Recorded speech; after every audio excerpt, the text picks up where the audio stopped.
ការលងអូនផ្ដាំឲ្យបងទៅលេងអង្គបងបានកាច់ការទៅថ្វាយទេវតាសូមប្រទានបងជួយថាអង្គឲ្យផាត់ភេងព្រោះជាគេដំណើរខ្មែរស្រមោលរំด้วยត្រង់ជុំវិញព្រឹកសាលោកได้แบกការអរ៉ាស្មៃស្រស់ស្នារំលងអង្គជួយឈានបងរំលងលេងថ្លៃគេព្រមអញ្ចាយរំលងអូនតែបង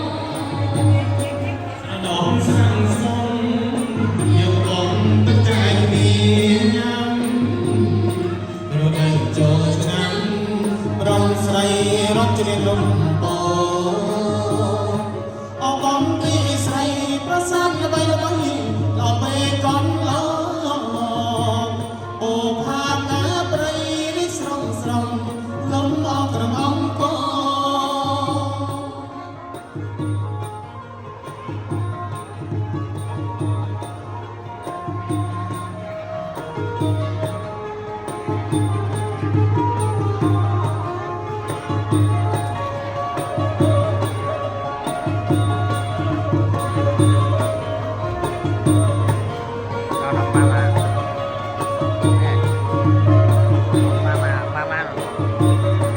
ស្រនំសូស៊ី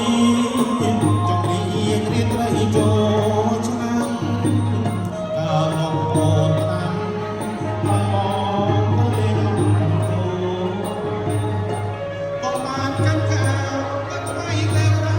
សុខរទៀនអូជួយថាអង្គព្រោះជាគេដំណើរល